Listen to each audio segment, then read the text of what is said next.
Give me count. Hey everyone, welcome back to American Perspective with Patriot Mom007. It is still not a sunny day here in Arizona. A week later, it's been torrential downpour actually the last few days.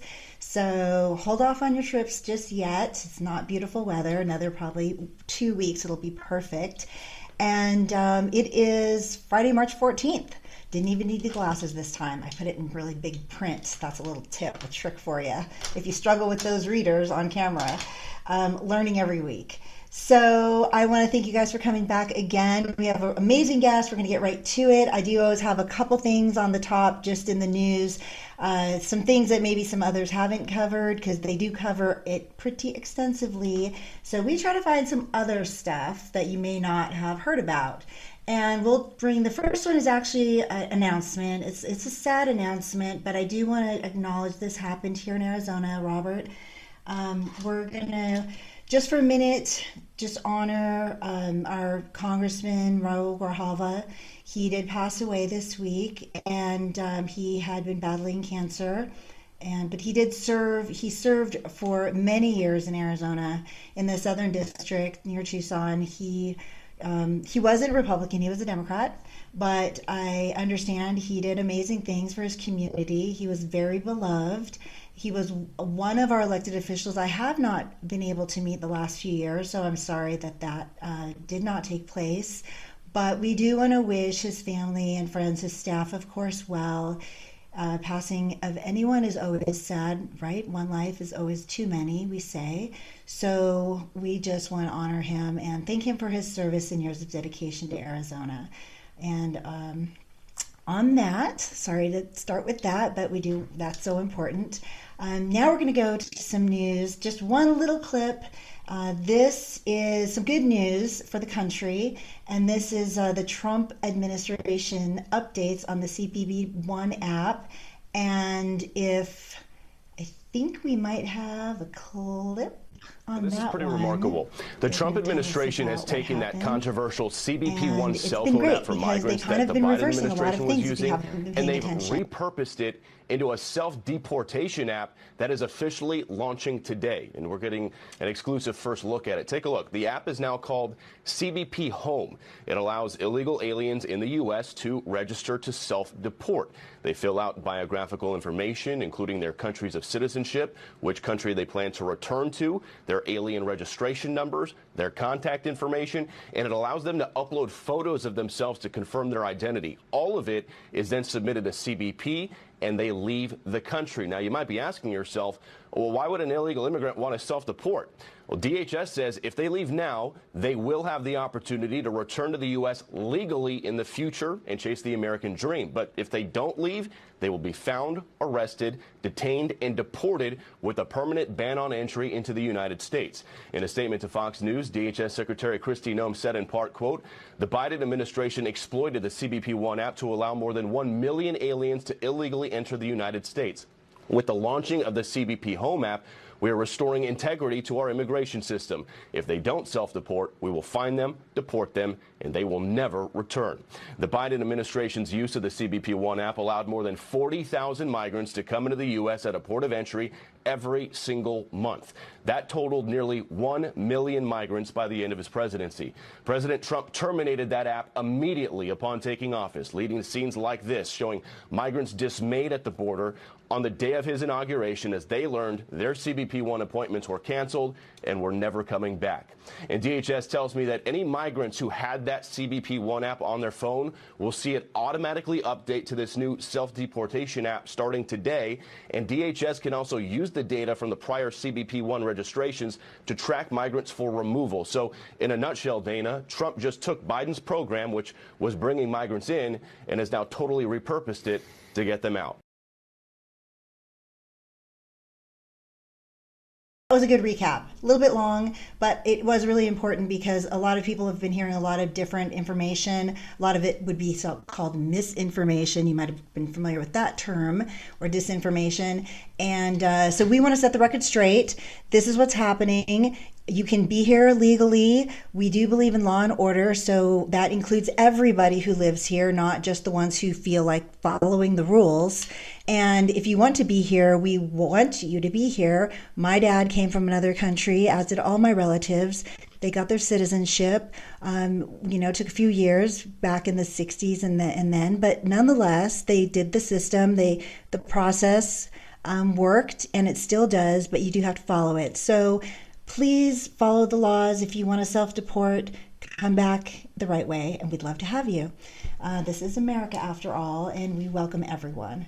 So we are going to welcome with that my guest today, Leigh Dundas. You may have heard of her around the nation or really internationally. She works in various areas, helping people along the way, basically. Bottom line, she's an attorney.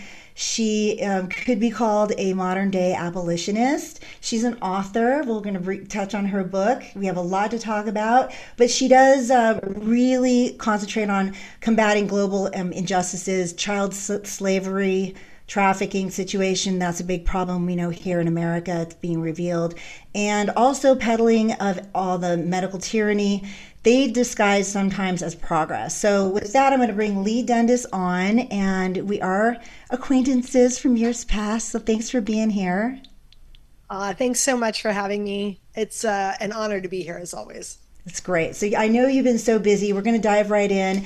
Let's, listen, when you're doing things for the world, I guess you just kind of stay busy. Like there's no extra minutes. So that's why we have a lot to cover. So not to rush through. But the top we want to breeze over is her book that she wrote. It's Just Stand Up, My Fight for Freedom, from the Brothels of Asia to the Streets of America. So trafficking is a big problem. Why don't you tell us about your book and a little bit about what they'll see in it? Because I do know it's in there. Yeah, it's for those who are maybe just becoming aware of the problem, it's 150 billion with a B dollar a year industry, and 40 million people currently they estimate are enslaved worldwide. Something along the lines of 89 to 90% of those are females, and a vast majority, particularly in third world countries, are underage.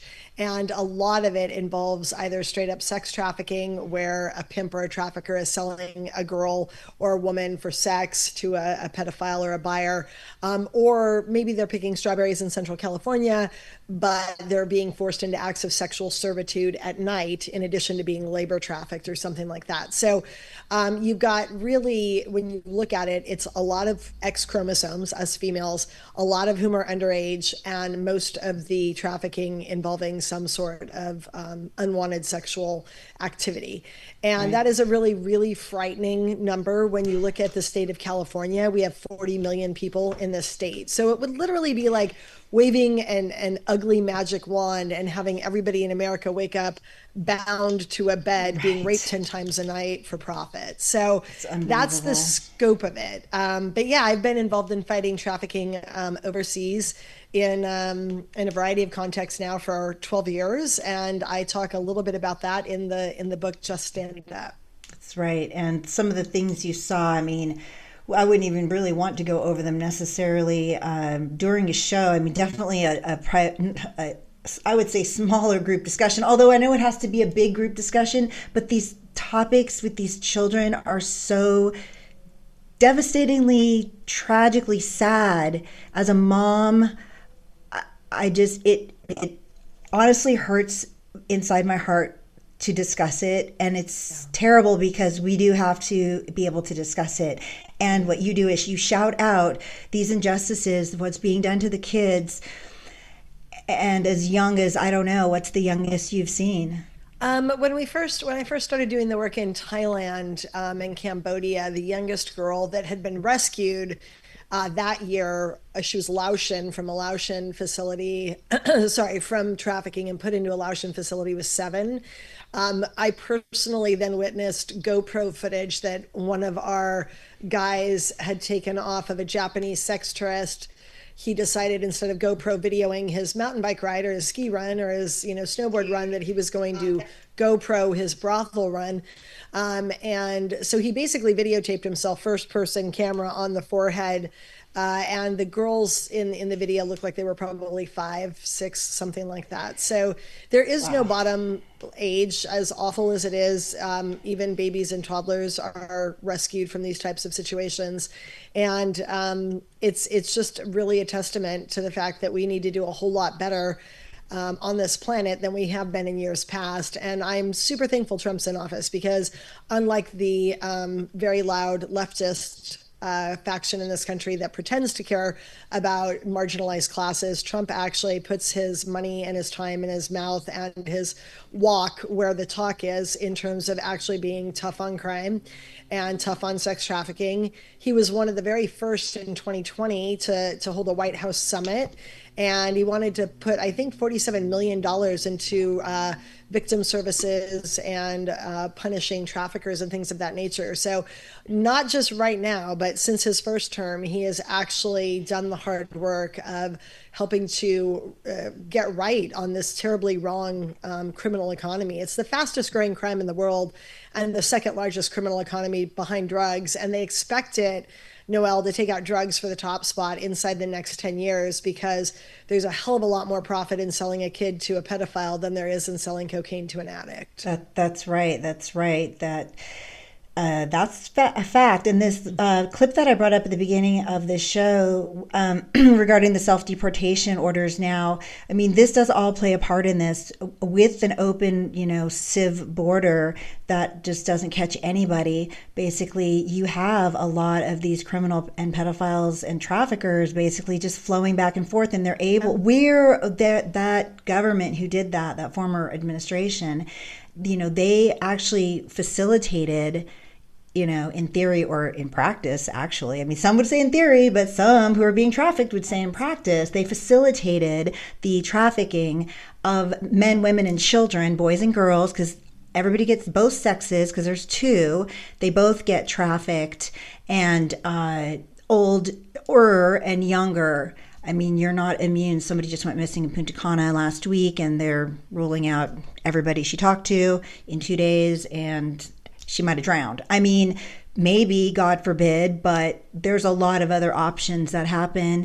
And so I think, Leigh, what you do to bring this forward, in real time, really being there, is valuable to so many people who don't know this happened. Sherry Lopez Pearl at the mailbox, I had her on a few weeks ago. You guys can see that at Patriot_Mom007 on YouTube, Rumble, and my channels. But she has an organization of resources. I should hook you guys up.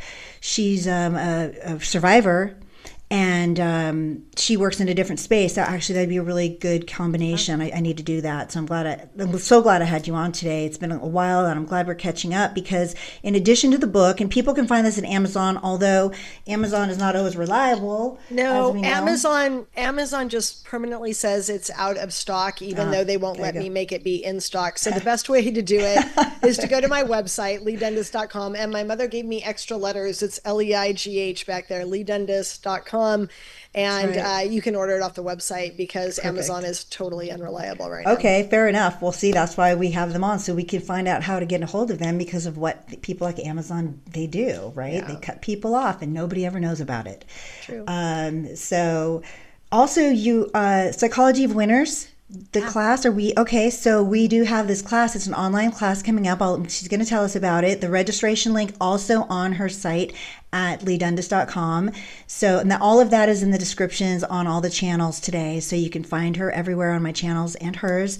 And the class is only $99. So very reasonable these days with the inflation from the last administration. And so tell us about the Psychology of Winners. Well, I am a lawyer. I mean, I skipped high school and I got into Yale Law School at 17 when most people were still juniors in high school. But and I went off to law school, not Yale. I stayed local here in California. But, they don't teach you in law school what to do when you're living in a communist country. That I learned how to play ball in a communist country, or formerly communist country, when I started busting brothels in Asia and taking girls out of Thailand brothels, like you see behind me in the photo there. And when you cannot rely on the cops, and you cannot rely on your judicial system, and you've got a super blue majority legislature and a runaway executive branch who's acting like Hitler meets Stalin meets, Pol Pot, in many of the blue states. Like, what do you do when all three branches of government that our forefathers so kindly orchestrated and architected for us are failing?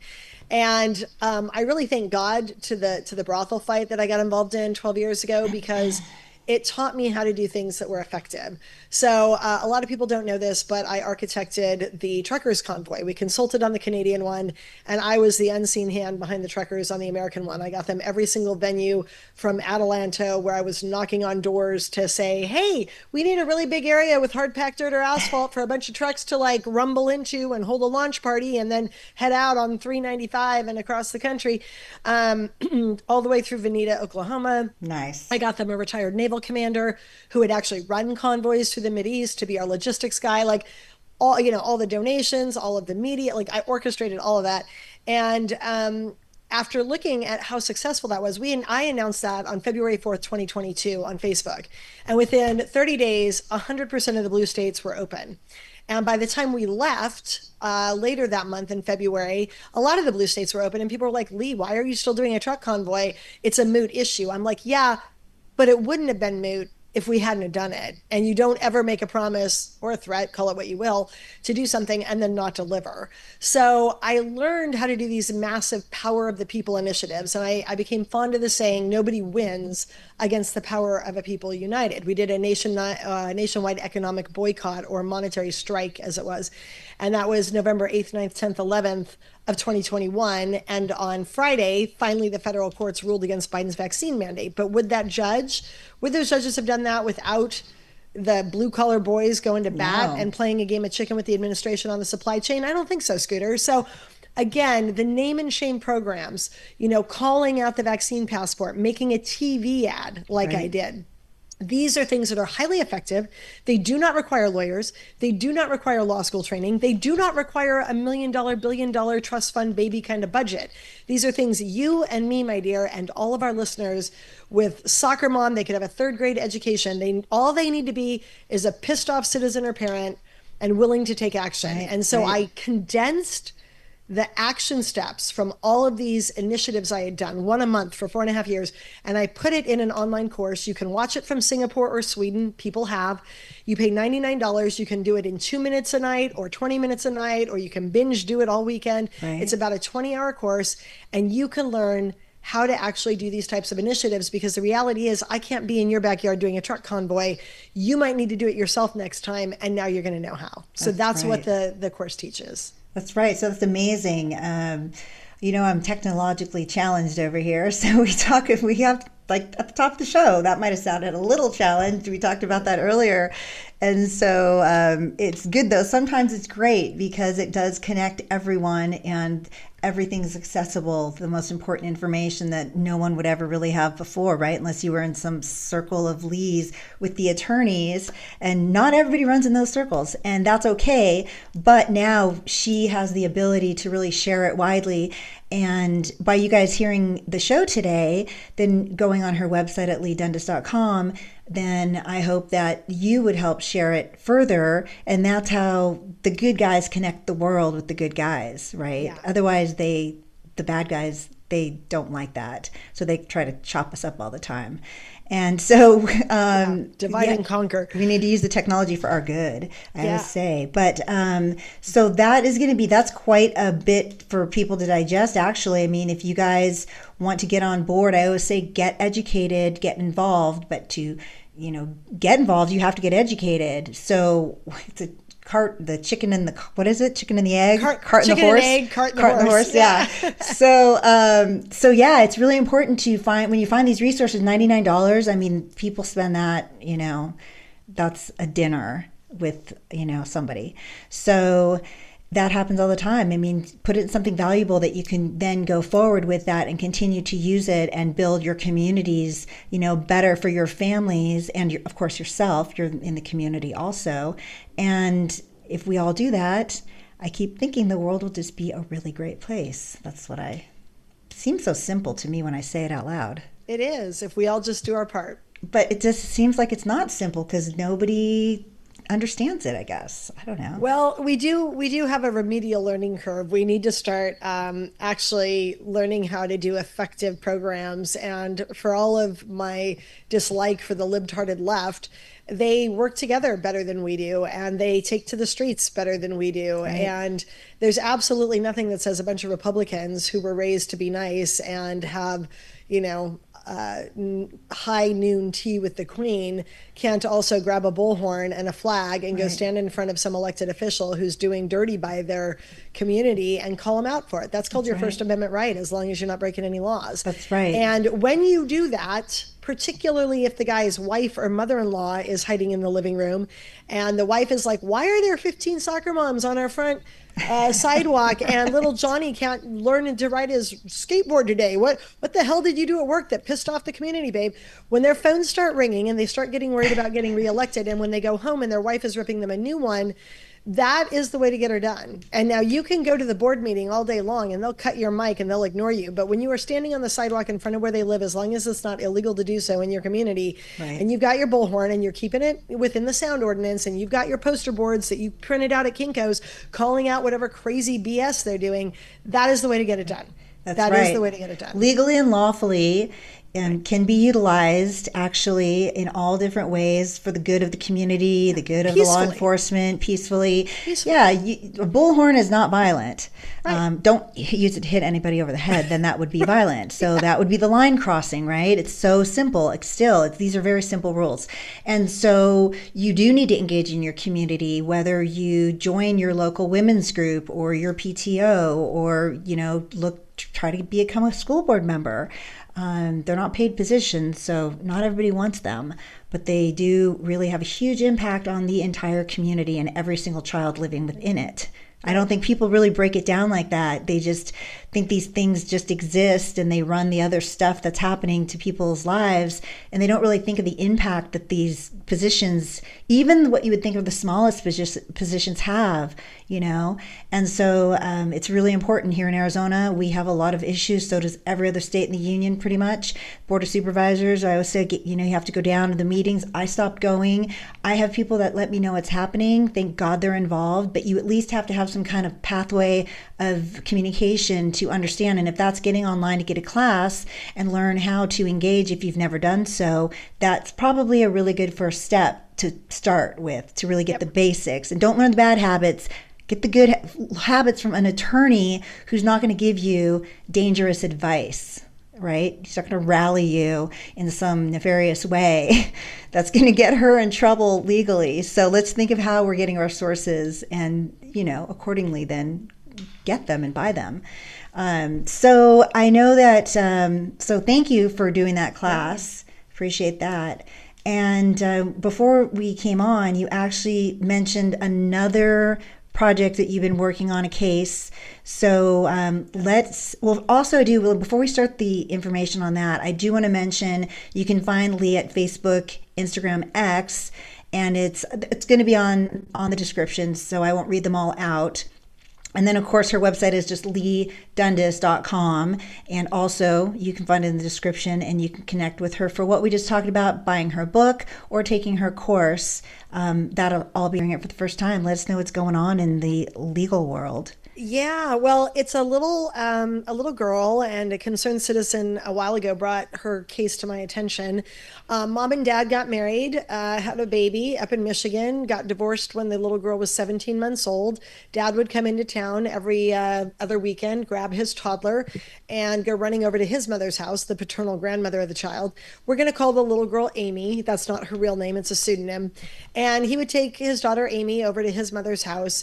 Unfortunately, his mother was married to a convicted sex offender who was already on the Michigan State Registry for having raped a wheelchair-bound, brain-injured physical therapy patient of his when she was 13 to 15 years old multiple times, which this guy admitted to the detective. So the step-grandfather, already a convicted sex offender. My gosh. Notwithstanding that, the biological father, who was a policeman of little Amy and should really know better, most policemen try to keep kids the hell away from sex offenders, would take his daughter over to the sex offender's house, and while his mom was upstairs baking cookies or whatever, the step-grandpa and the biological dad would take the baby, little girl downstairs into the sex offender's basement, where they had tricked it out to look like a little Toys R Us FAO Schwartz, showroom.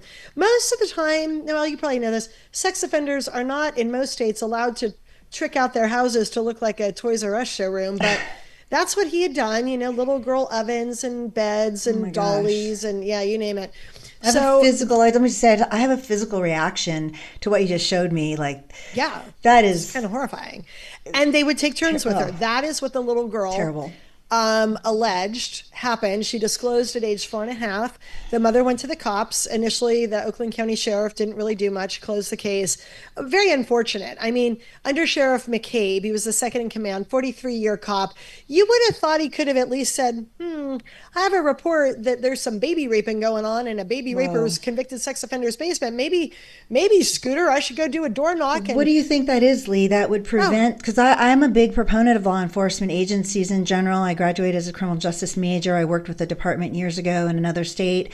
And I overall believe that they are the better part of society, really, because they do. The good ones are. They are. What do you think accounts for? Is it just sheer laziness, not wanting to? No, it was not laziness in this case, and I'll tell you why. This guy was a 43-year veteran. His brother's a judge. He sat on 13 different human trafficking, intelligence sharing, sex assault consortiums. So it's not like he had a lack of knowledge or a lack of understanding. Wow. It's something else that drove his behavior. This man went so far as to telephone the judge who issued the search warrant to harass her. He harassed every other subsequent law enforcement agency that picked up the case. 5 different law enforcement officers ended up fired, terminated, or resigned. A couple of them sued, got their jobs back, and then sued him for obstruction of justice. He literally went so far as to, I'm going to read to you from one of the women that he got fired, who then got reinstated with back pay. She was a special investigator for the Attorney General's office who was investigating this case after his department had wrongly closed it out. She sued him in federal court, and she said during her investigation with the Attorney General's office, there was constant interference by Under Sheriff McCabe and Oakland County sheriffs. They literally did things like refusing and delaying requests for information by her to Oakland County sheriffs for jail records and calls. When she was finally allowed to pick up some of the records and arrived at Oakland County sheriffs to pick them up, she was then interrogated by this under sheriff's sergeants and an internal affairs investigator before being given the records. The defendant, Under Sheriff McCabe, sent letters to other police chiefs demanding information, even though he was out off the reservation at that point. It was no longer his wheelhouse to be doing that kind of stuff. Literally, he harassed other law enforcement officers so bad that they ended up writing back to him. And one of them, he admitted, the bad sheriff admitted to keeping a private notebook, a private file that when he retired, he took home, even though he'd never done that in 43 years. And after one of his calls with another police chief, he wrote about the police chief, Paul, quote, in his little book, Paul was very nervous on the call with me. Then he continues to harass this other police chief until the police chief writes back in writing a letter saying, after reviewing the questions you, Under Sheriff McCabe, requested we answer, none of those questions asked are related to the facts of this case or the investigation that was conducted by the sheriff's department. Rather, the questions asked are an attempt to point blame or fingers at someone. Who and how the case got brought to the state police's attention is irrelevant. What was not taken into account, basically, by Sheriff McCabe was the safety of the 4-year-old child. And it is for these reasons we will not be answering any of the questions submitted by you, Sheriff McCabe, nor will we be answering any other questions from your office in the future. This guy, no joke, witch hunted any other cop or law enforcement agency, including the state attorney general's office and the judge who issued the search warrant for the convicted sex offender's basement. Anybody else who dared to touch it, he witch hunted them and got them fired in many cases. And you got to ask yourself, what was in it for him? Yeah. Did we ask ourselves that? Because I'm dying to know what you came up with. Well, let me continue the story, because where the story ends, my dear, looks to me, as a 30-year veteran litigation attorney who actually used to work at a prosecutor's office, the LADA's office, looks to me like a multi-state conspiracy involving heads of sheriff's departments, attorney general offices, and family law judges between 2 different states that are trying to hide, bury, and silence and intentionally spoil evidence of probable child sexual abuse by a sitting policeman in their states, one of whom, her dad then became a police chief in a school department, in a school district later. That's how bad it was. And She also alleged he had used her to make child pornography. And to me, it looks like these two states are acting in a lockstep conspiracy, possibly, to literally bury this evidence so that a cop can continue to walk free. And his brother cops seem to be batting for the wrong team and helping him get there. So then after Under Sheriff McCabe completely ham-fistedly mishandles the case, does not bother to go out to the convicted sex offender's basement and say, hey, are there seminal fluid stains here? Have you been baby raping in this basement? Doesn't do that. Couldn't be bothered to do that. Literally, Noel, I have spent more effort stalking an ex-boyfriend I thought was cheating on me than this undersheriff did by this 4-year-old child. So finally, the mother persists. I'm sure you say that in jest. So I'm not actually stalking. We'll take that with a grain of salt. That was for the story. What I mean. Like when you think you're dating somebody and you think they're cheating, you're like, I'm going to go drive by their house. Oh, there they are with another woman. Like that undersheriff couldn't even be bothered to go get in his car, make a drive, and do a drive-by and knock on the guy's door. Literally, most of people in America have spent more time involved in their own screwed up, romantic relationships, trying to unravel them, than this police officer, 43-year sheriff, spent trying to get right by this 4-year-old child who alleged her daddy cop was raping her. So I continue. The mother gets the state attorney general, Dana Nessel's office, to eventually pick up the case. Search warrants issue. Michigan State Police, because you can't trust the Oakland County sheriffs to do it, Michigan State Police goes into the sex offender's basement. You see these little tags? You see the missing pieces of carpet? Yes. They found 6 seminal fluid stains that when they sent it to the lab, came back from the police forensic lab, 160 septillion times more likely to have come from the father's penis than any other person on the planet, and 320 quadrillion times more likely if it, meaning the seminal fluid stain, originated from the convicted sex offending step-grandfather than any other unrelated, unknown contributors on the planet. That is way strong forensic evidence. A quadrillion is 15 zeros. A septillion is 24 zeros. Then Jacksonville Sheriffs, because the father is skated down to Florida now, Jacksonville Sheriffs picks up the father on an arrest warrant. He's working as a county school police officer at this point. Pursuant to warrant, they take his devices off of him, his laptops, his computers, his phones. Guess what they find in there? Pornography? You would be over target, my dear. Probable child pornography. They find more than 10,000 photos, some of which involved, quote, let me get the quote right. Oh, it's crazy stuff. It is absolutely crazy stuff. Naked pictures of both boys and girls that appeared to be possibly prepubescent. And another law enforcement officer testified they found pictures on this guy's phones and electronics of, quote, very young children involved in sexual acts with adults and appearing to be tortured and or held in bondage. That appears to be hardcore porn. So now the Attorney General's office has 2 different cases: probable possession of kiddie porn on the cop's electronics, and the girl's allegation she was sexually assaulted by the dad and the grandpa in the grandpa's sex offender's basement. And guess what Dana Nessel does with that?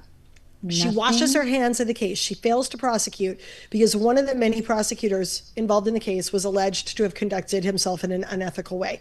So now these jerks are let go.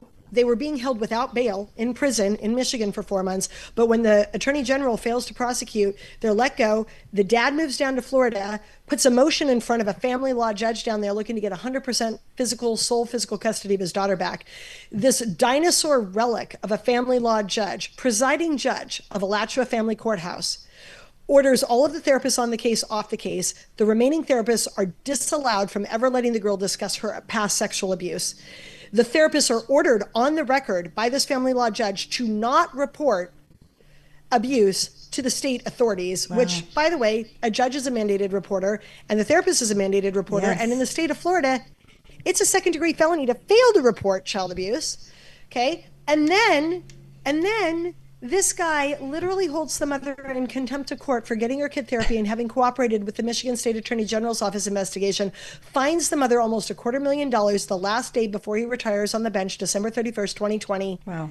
And literally bankrupts the mother and then gives it to his good buddy, Judge Robert Grobe, who on January 6th, 7th of this year, ordered the kid 50-50 to go back to her allegedly sex offending father.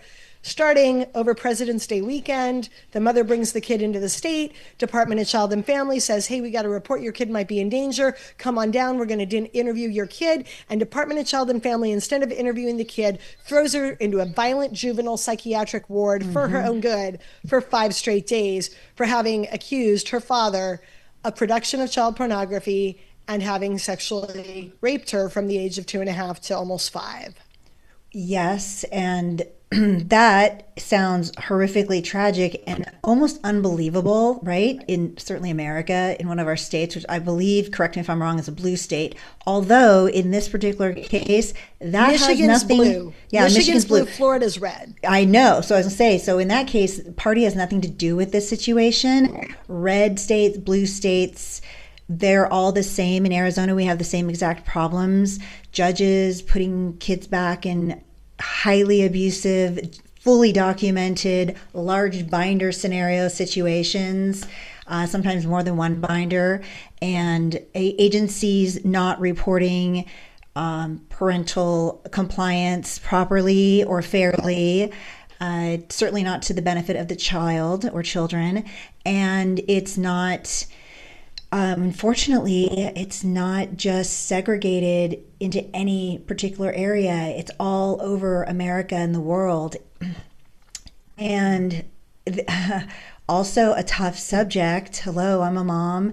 So it's tragic what's being done to our kids by the people who are literally not only hired and paid to protect them by their job description, their only description is to protect and serve. So that's it. But they're also the ones who are supposed to be helping others follow the law. And they're the absolute biggest rule breakers to the highest felony level possible. Don't have any legal experience like Leigh, but I mean, I do pay attention, and these are pretty basic things that our agencies should not do, is they should not harm kids on purpose.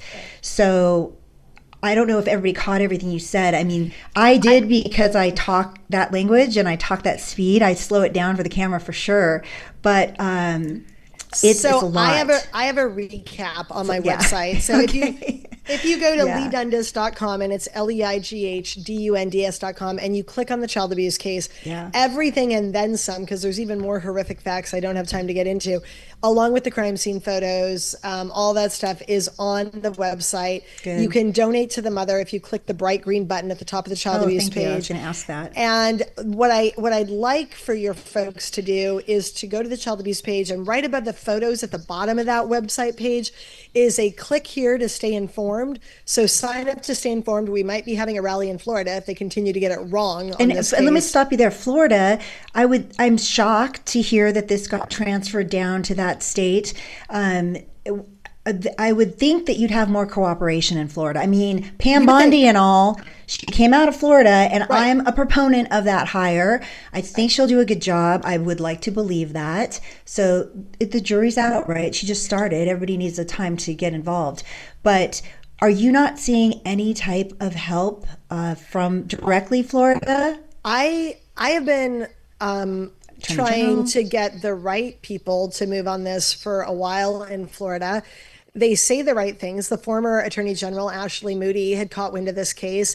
She did an entire keynote at Mar-a-Lago that I personally watched December last year about how tough on child sexual assault, child sex trafficking they are. Their Department of Child and Family was run up until recently by a woman named Siobhan Harris, a devout Christian. Mm-hmm. I heard good things about her, good things about Moody, good things about DeSantis, and good things about the new Attorney General since Ashley Moody became a senator, who is Attorney General John Gard. And in some cases, I've personally spoken to some of these people. I do believe they are good-hearted people, but I also believe, in fact, I know that their minions down the food chain, down the flagpole, have been screwing this case up and not handling it appropriately. You do not, in 2025, reward a child for disclosing child abuse with unlawful illegal detentions in jail, in juvenile psych wards, in the back of police cars. You do not do that. I have been training cops for 12 years. When you pick up a sex trafficking victim or a child rape victim off the street, you don't put them in the back of the car where the criminals ride, where there's no door handles. You don't take them and arrest them. You don't throw them into a group home. This is not how you do it. And yet this is exactly how Florida, the red state of Florida, did it in the last 2 months. So what I would love for your viewers to do is go to the website page. If you think that Florida and Michigan, but mainly Florida I'm focused on right now, got it wrong, because this kid, you guys, a week from tomorrow, is on March 22nd, is scheduled to go back to her allegedly cop rapist father for 8 days and nights for spring break, unsupervised, in the state of Florida. If you think they need to do something to protect this child between now and then, go to my website and do the 4 blue homework assignments. Call, don't just email, call and email Attorney General John Gard, Governor Ron DeSantis, and the head of the Department of Child and Family, along with the Judicial Qualifications Commission that oversees these dark ages dinosaur relic judges that were making bizarre rulings. Go ahead and do all that homework and light it up on this girl's behalf so that we can keep her safe and start getting Florida, which should be an easy lift because they're a red state that say they care about these things.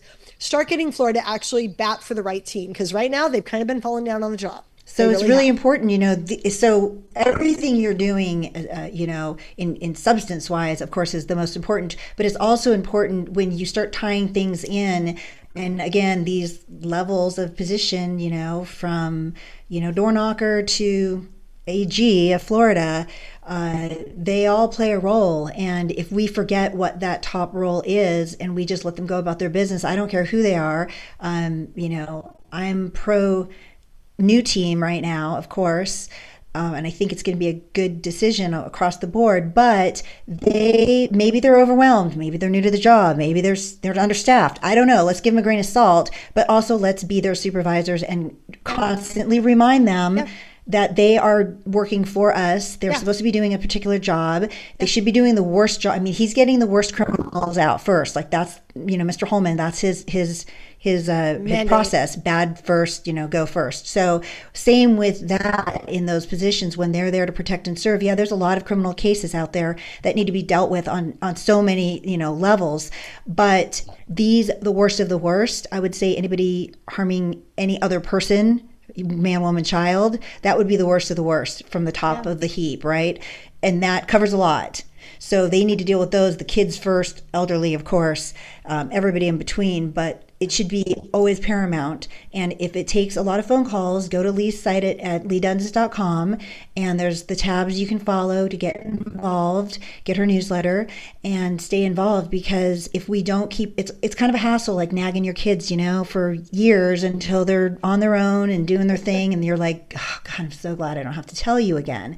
But it takes 25 years for them to get there. And our job is never truly done. And the squeaky wheel gets the grease. Yeah, so they're in office for a few years, you don't have 25 years to mold them. So you need to be on them all the time is my point. Not just once in a while when it gets really bad and somebody brings it to the attention of everyone else. All the time, though, these days. It's so pervasive everywhere. Churches, schools, hospitals, old folks' homes. Literally every walk of life, police departments, you name it, you can't get away from it. So it's a pretty big problem that obviously is not being properly tackled. President Trump, if you're listening, Mr. Holman, I know you guys are doing the best you can, but it takes a village. So we need all the Pam Bondis and the people in Florida who've replaced them. And we need those people to be active and engaged. And if you can just stand up for one child, you've probably done your job that day. You've done your job this week. At least that day. So there's a lot of days, 365 a year. So this is your homework for today and this week. Yes. Absolutely. So, by the way, can I do one more thing before we sign off? Of course. I don't charge moms like this, or when I go into Thailand brothels to get the girls out, it's not like, oh, and now that we've, got you some safety and brought you to Christ, go ahead and pay me for getting you a better life or protected or whatever. That's not how I roll. But like everybody else, I have a mortgage. I have a kid in college. And so my husband owns a stem cell clinic. We do umbilically derived stem cell. It's actual injections. It's not the X39 patch. So if you've got a bone-on-bone knee or a torn rotator cuff, bad back, check it out. It's on the Healthy Living page of my website. Okay. And I don't know if you had heard about this, my dear, but they literally, this was a racehorse who blew out his tendon. It was in 2 pieces. They should have shot the horse. They were going to shoot the horse. They did umbilical stem cell therapy on his tendon. It regrew, and a year later, he ran a 4-mile race and won with 22 steeplejumps in it. This is from April 2nd of last year. This is a San Diego guy down by your tech guy who lives down there. This guy was a quadriplegic. He had a surfing accident. 7 years he was paralyzed. They did stem cell on his back. And this is the man, April 2nd of last year. This is ABC7 in his backyard filming him upright and vertical. So if you are curious how stem cells work and if they work, let me tell you something, they're getting quadriplegics walking. I'm not saying you're going to have that result. I'm not allowed to make claims, but if you are curious about stem cell or about high content, high oxygen water, this is not Kangen, this is not structured or ionic, this is not hydrogen, this is oxygen water. It is like a hyperbaric in a glass of water. This woman cut her thumb off, Noel. And they put the water on it at University of Italy in Milan, thinking it would speed the healing, and it grew her darn thumb back. So, and I'm sure that's not a typical result, but no, not a typical result. These are, but we want to go to Leigh's website for sure, and there's so much information, right? The education is so important in all these areas of your life, your health, your money, your community, the families, legally. So it sounds like, and actually I've been on her website. It doesn't sound like, I know it to be true. There's a lot of resource. I know. I almost I don't know why I was going to not pretend like I'd been on your website. I actually looked through the whole thing. So actually I've taken information off of it. So no, it's a very valuable website with a lot of really good resources. And, I started this year, I was at Turning Point USA at America Fest in December, right before the new year. And I was talking to a lot of MAHA vendors this year, less candidates and more health, right? And I've never been in that space before. And I'm not overly healthy by any stretch of the imagination. I just, try to do my best and make sometimes good decisions, sometimes not, like everybody else pretty much. I literally just canceled my gym membership this week, like actually paying 2 years and I hadn't gone. So, I'm just saying that there's a lot of ways to get healthy. And I always thought it was the gym in January, as we all did. And this year, meeting all these people in the apricot seed, arena of cancer prevention. Yes, John Anderson's RNC.store. I'll shout that out. And Silly Gnome, Jim Price has an amazing mushroom product line out, cellular level stuff. I can't really talk to it because I'm a manicurist. Not a doctor, or a lawyer, so by trade. So I only know so much. And then my chronic silver, you've probably heard Jeff Adams. He has his own company on the other side of town. Yeah. So these are all things I realized that you need to maybe start from the inside and work your way out so that the inside is healthy, the cellular molecular level, and then that makes your brain good. And when everybody's brains are firing on all cylinders, happier people, healthier people. I'm making this up, I'm not sure, but it just sounds like it makes sense to me. So I'm not saying I'm doing all of that. Try to do some of it as often as possible, but Leigh's resource, her book, to learn about what's happening, not just in America, but everything is mirrored everywhere in the world. So what you read in her book, is what's happening here on some level. And you can find that at her website too. And then also her class that she's going to be doing. And when are the dates for that class, Leigh?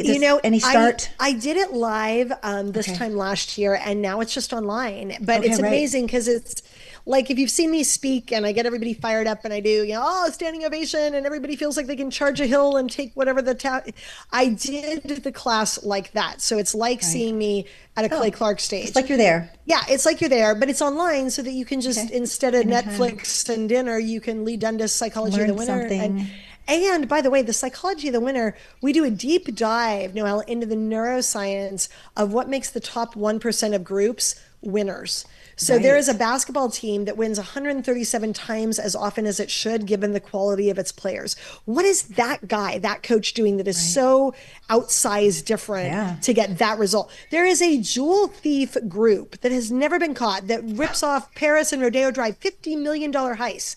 What are they doing that they never got caught and they're doing their jewel thievery so instead of Circle K? Instead of Circle K. So there's a guy who wrote a book about what makes the top 1% group performers the top 1%. And we go over that in the class because you and your kids and your parents who are 90 should all know this data, not just what programs we need to push, what initiatives we use, not lawsuits, not a bunch of money, but the kind of stuff I've done in the streets for the last 4 years to get there, how to do that, but also how to do it well so that we're winning and not just wasting our time. So all of that is in the course.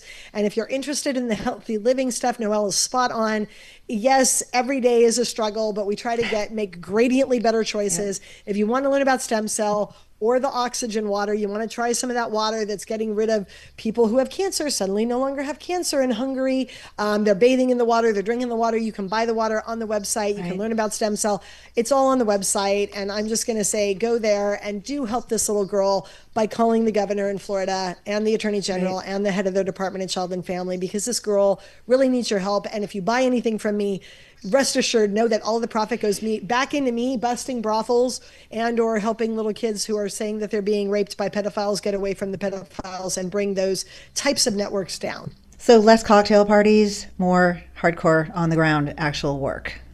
That's excellent. Excellent. Less dinners, less $1,000 dinners. That's awesome. That's right. It's good to know that some people are not just doing that, and they're actually doing the actual work for the. And I laugh. You know what? If you shouldn't even. I shouldn't even laugh about any of this. This is the most serious subject of our lives.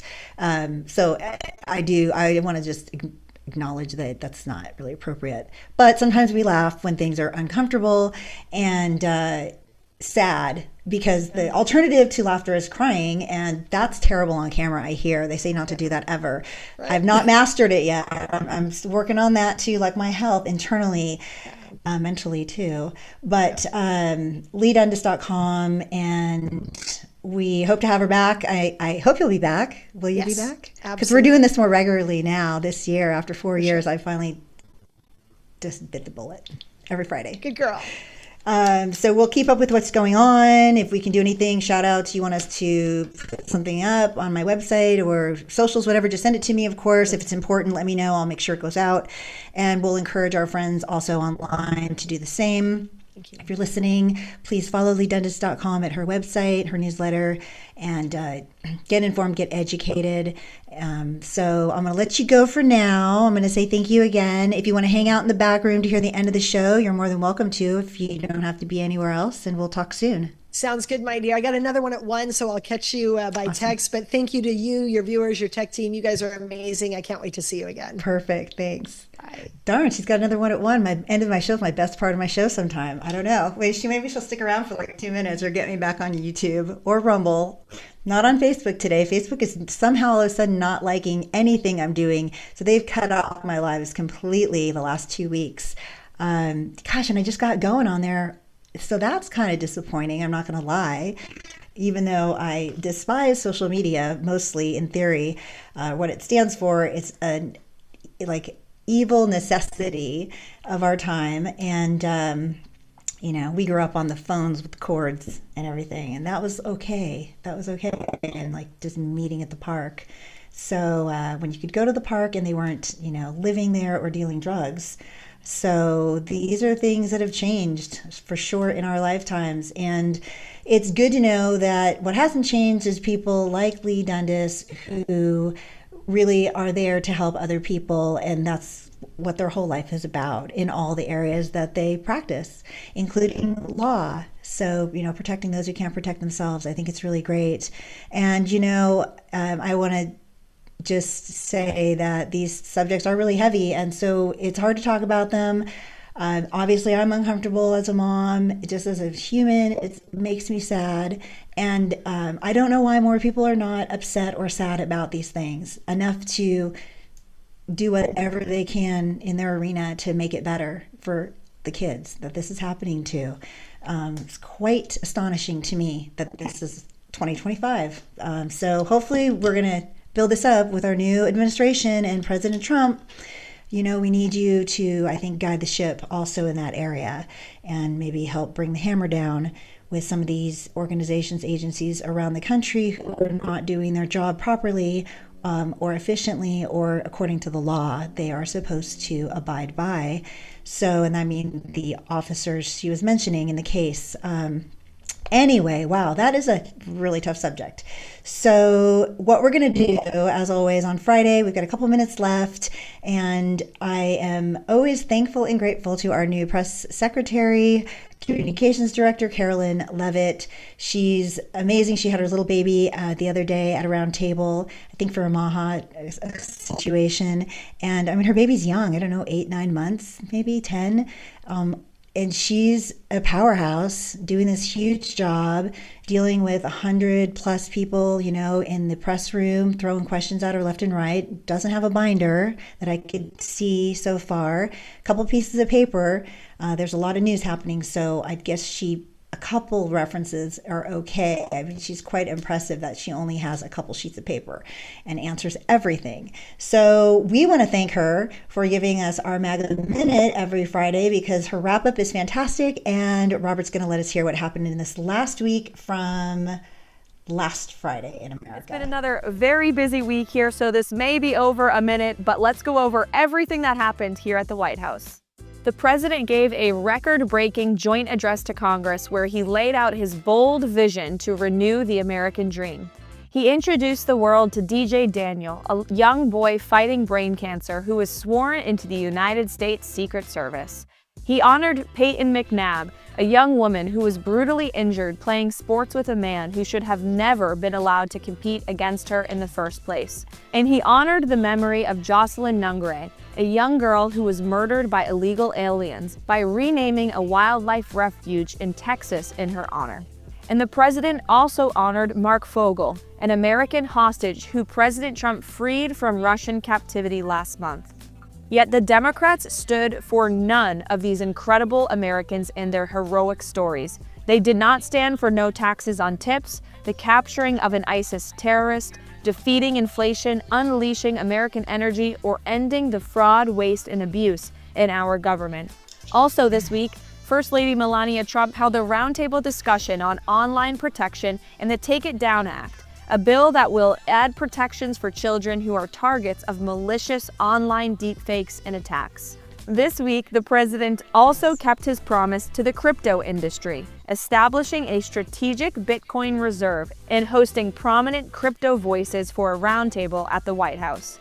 We also had a historic Jobs Day, with nearly 20,000 manufacturing and automobile sector jobs created in 1 month. President Trump also met with 8 of the recently released hostages from Gaza and heard their stories. And after that meeting, he made it clear to Hamas, release all of the hostages or else.